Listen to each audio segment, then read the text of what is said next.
Hi friends, ఈరోజు మనం ఫంక్షన్స్లో దొండకాయ ఫ్రై మనం ఎలాగ చేస్తామో అది ప్రిపేర్ చేసి చూపిస్తాను. ఎప్పుడు మనం దొండకాయ పచ్చడి, దొండకాయ వేపుడు, దొండకాయ కర్రీ ఇవన్నీ చేసుకుంటాం. ఇలా వర్షం పడుతున్నప్పుడు బయట చక్కగా మనకు క్రిస్పీగా పకోడీలా వేసుకుంటే బాగుంటుంది. ఇదిగో చూడండి ఇంగ్రీడియంట్స్ ఏంటంటే తీసుకున్నాను. ఇక్కడ దొండకాయ ముక్కలు తీసుకున్నాను. నిడువుగా కూడా కట్ చేసుకోవచ్చు, ఇలా కూడా కట్ చేసుకోవచ్చు. ఇది శనగపిండి ఒక 2 గరిటెలు తీసుకున్నాను. ఇక్కడ ఇది రైస్ ఫ్లోరు, ఇది ఒక 2 గరిటెలు 2 కప్పులు అనుకోండి, చిన్న సైజు కప్పులు. ఇది కార్న్ ఫ్లోరు. ఇది ఎక్కువ వేసుకుంటే ఆయిల్ పీల్చేస్తుంది కాబట్టి నేను తక్కువ తీసుకుంటున్నాను. తర్వాత ఈ కారం, మనకి తగినంత కారం, మన రుచికి మనం ఎంత కారం ఎక్కువ తినాలనుకుంటే ఎక్కువ వేసుకోవచ్చు. ఉప్పు, కొంచెం పసుపు, ధనియాల పొడి, పచ్చిమిరపకాయలు, కరివేపాకు, అంతే దీనికి కావాల్సిన ఇంగ్రీడియంట్స్. ఇవన్నీ నేను కలిపేశాక మీకు చూపిస్తాను.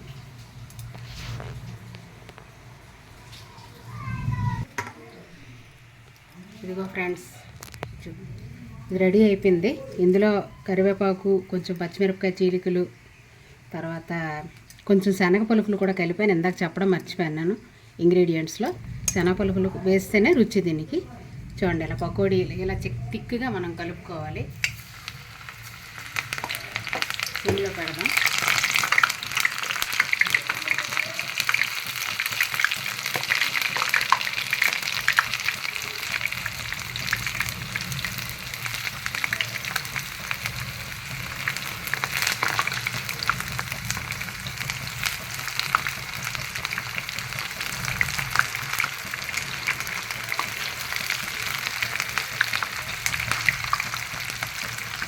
హైలో వేసుకోకూడదండి. ముందు ఆయిల్ మరిగింది కాబట్టి మనం సిమ్లోనే వీటిని అలాగే వేయించుకుంటే లోపల వరకు వేగుతాయి అన్నమాట చక్కగా.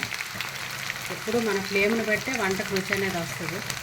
మనం తొందరపడి పని తేలిపోవాలని గాబరపడి హైలో పెట్టేసుకుంటే మాత్రం ఏ వంట అయినా పాడైపోతుంది. ఫ్లేమ్ అడ్జస్ట్ చేసుకోవడం రావాలి.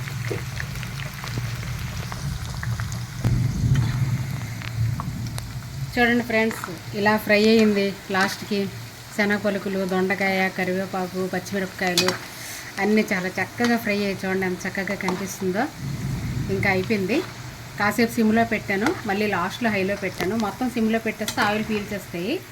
ఓకే, చూడండి ప్లేట్లోకి తీసేస్తాను. సిమ్లో తీసేటప్పుడు మళ్ళీ సిమ్లో పెట్టుకోవాలి, ఎందుకంటే మాడిపోతాయి కదా, అందుకు.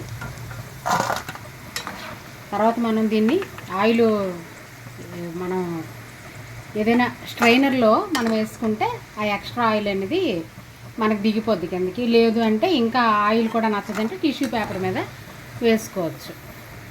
ఎక్సలెంట్గా వచ్చింది టేస్ట్. ఎంత చక్కగా మనకు స్నాక్ లాగా ఉంటుంది, ప్లస్ కర్రీ లాగా ఉంటుంది. హ్యాపీ. పప్పుచారుతో తింటే సూపర్గా ఉంటుంది కాంబినేషన్. Okay, bye friends. మీరు కూడా ట్రై చేయండి. బాగా వస్తే కామెంట్ పెట్టండి. Okay, bye friends.